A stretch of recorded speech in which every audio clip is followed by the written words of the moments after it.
stuffed men leaning together, headpiece filled with straw, alas। ये जो first line है इसके अंदर पार्ट कह रहा है कि हम लोग खाली लोग हैं, हम लोग ऐसे ग्रुप का पार्ट है जो लोग बिल्कुल खाली हैं, उनके अंदर कुछ नहीं है, सिर्फ भूसा भरा पड़ा है। स्टफ्ड मैन का मतलब भूसा भरा पड़ा है, हमारे दिमागों में भी भूसा भरा पड़ा है। Headpiece filled with straw का मतलब है हमारे दिमागों में भूसा भरा पड़ा है। आपने स्केयर को देखा है कभी, जिसके अंदर घास भरी पड़ी रहती है और खेतों में उसको लगाया जाता है ताकि कौवे और दूसरे जानवर मतलब दूसरे पंछी पक्षी फसलों को नुकसान ना पहुंचाए? वैसे ही है मॉडर्न मैन, यहाँ पर टीएस इलियट बोलते हैं, सेम उस स्केयर की तरह है। यहाँ पर ये जो वर्ड है लीनिंग टुगेदर, इसका मतलब ये है कि जैसे घास के पुतले एक दूसरे के ऊपर झुके रहते हैं, वैसे आज हम लोग भी एक दूसरे के ऊपर झुके हुए हैं। हमारी अपनी कोई पहचान नहीं है, इंडिविजुअल पहचान नहीं है। और एंड में टीएस इलियट बोलते हैं अलास, इसका मतलब ये है कि वो खुश नहीं है इस चीज से, बहुत दुखी है वो। यहाँ पर इन लाइन से टीएस इलियट का कहने का मतलब क्या है, किस जनरेशन को वो स्टफ्ड बोल रहे हैं? Post world war generation.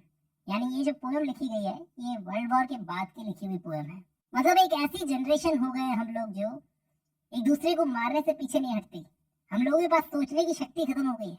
और आगे बोलते हैं और dried voices when we whisper together, कि जब हम लोग बातें करते हैं तो हमारी जो आवाज है वो ड्राई हो चुकी है। जो बातें हम लोग करते हैं एक दूसरे से वो बातें बहुत ही क्वाइट है, मीनिंगलेस है, कोई मतलब नहीं है उन बातों का।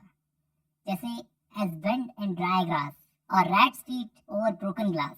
देखो यहाँ पर टीएस इलियट ने ऑब्जेक्टिव कोरिलेटिव का यूज किया है। विंड एंड ड्राई ग्रास यानी सूखी घास के ऊपर चलती हुई हवा और चूहे के पैरों के निशान ओवर ब्रोकन ग्लासेस। यानी जितनी ये चीजें मीनिंगलेस है ना, उतनी ही हमारी बातें मीनिंगलेस है। अब आगे इलियट क्या बोलते हैं? Shape without form, shade without colour, paralysed force, gesture without motion. इन लाइनों का मतलब ये है कि हम लोगों में हर उस चीज की कमी है जो हमारे अंदर होनी चाहिए। We are shapeless, colourless, paralysed और बिना मोशन के ही हम लोग जेस्चर्स देते हैं। अब आगे टीएस इलियट क्या बोलते हैं? Those who have crossed with direct eyes to death's other kingdom remember us. वो लोग जो इस दुनिया से जा चुके हैं और वो ऐसे ही दुनिया से नहीं चले गए बल्कि लड़कर गए, कुछ हेरोइक चीजें करके गए, अपनी लाइफ को किसी एक्शन में लगाकर किसी पर्पस के लिए पूरा करके गए, डेथ के दूसरे किंगडम में क्रॉस करके। टीएस इलियट उनको बोलते हैं, उन लोगों को जो डेथ के दूसरे किंगडम में चले गए, कि हमें वो लोग कैसे याद करते होंगे। हमको याद करो कि हम में इतनी पावर नहीं है कि तुम्हारी तरह हम लोग इस तरीके से किसी एक्शन को लेकर, किसी पर्पस को लेकर खुद को साबित करने के लिए अपनी जान दे रहे। If at all not as lost violent souls, मतलब हम लोग तुम्हारी तरह वायलेंट सोल्स नहीं है, हम लोग कुछ भी करने के लायक नहीं है, हम लोग स्टफ्ड अंदर से भूसा भरा पड़ा है हमारे अंदर, लाइफ का कोई पर्पस नहीं है।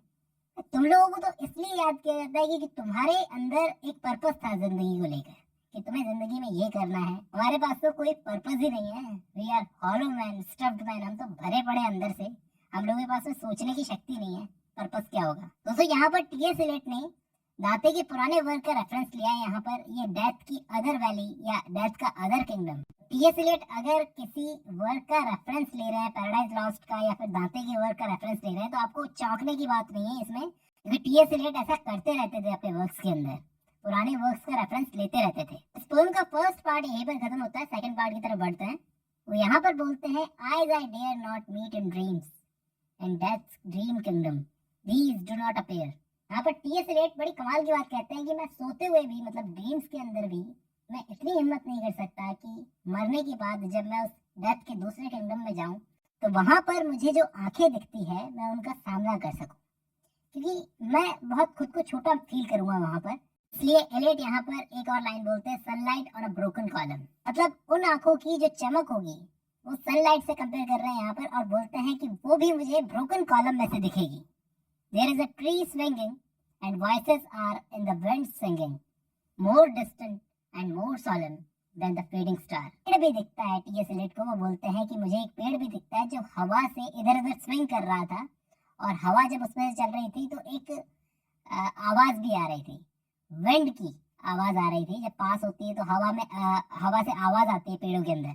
लेकिन ये सब चीजें बहुत दूर है, बहुत दूर है, डाइंग स्टार से भी दूर है। फेडिंग स्टार जो है यहाँ पर डाइंग स्टार को बोला गया है, उससे भी बहुत दूर है ये चीजें। यानी कहने का मतलब हॉलो मैन इन सब चीजों से बहुत दूर है। पर आगे टीएस एलियट बड़ी कमाल की बात बोलते हैं। वो बोलते हैं let me be so nearer and that's dream kingdom, let me also wear such deliberate disguise. इसका मतलब ये है कि हॉलो मैन को किस चीज से डर लगता है? जजमेंट डे से। लास्ट जो फाइनल जजमेंट डे होगा, जब भगवान जजमेंट डे के बारे में आपने सुना होगा, तो उस टाइम पर डेथ के ड्रीम किंगडम में पॉइंट यहाँ पर जाना नहीं चाहता। पॉइंट चाहता है कि अपने आप को वो डिस्गाइज कर ले, ऐसा वेश बदल ले ताकि उसको कोई पहचान ना सके कि वो एक हॉलो मैन है। उसको डिस्गाइज करने के लिए क्या करेगा? रैट का कोट पहन लेगा, मतलब चूहे का कोट पहन लेगा, चूहे की स्किन पहन लेगा या फिर काउ स्किन पहन लेगा। Cross paths in a field behaving as the wind behaves, no nearer not that final meeting in the twilight kingdom. Cross paths का मतलब है कि जो पुतले होते हैं ना, खेतों में खड़े रहते हैं, वैसे खड़ा हो जाऊंगा। जैसे हवा चलेगी वैसे मैं हिलने लगूंगा, मेरे हाथ पैर हिलने लगेंगे। तो किसी भी तरीके से मैं जब डेथ के पास भी पहुंच जाऊंगा ना, मतलब मौत तो हर किसी को आनी है, मौत के किंगडम में भी पहुंच जाऊंगा ना, फाइनल जजमेंट डे आ जाएगा मौत के शैडोई किंगडम में। ट्वाइलाइट किंगडम का मतलब है शैडोई किंगडम में पहुंच जाऊंगा।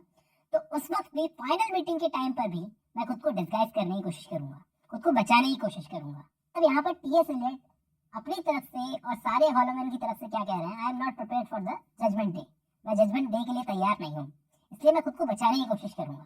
सेकंड वाला सेक्शन खत्म होता है। तीसरे सेक्शन में यहाँ पर वो बोलते हैं this is the dead land, ये मरी हुई जमीन है, मरी हुई भूमि है।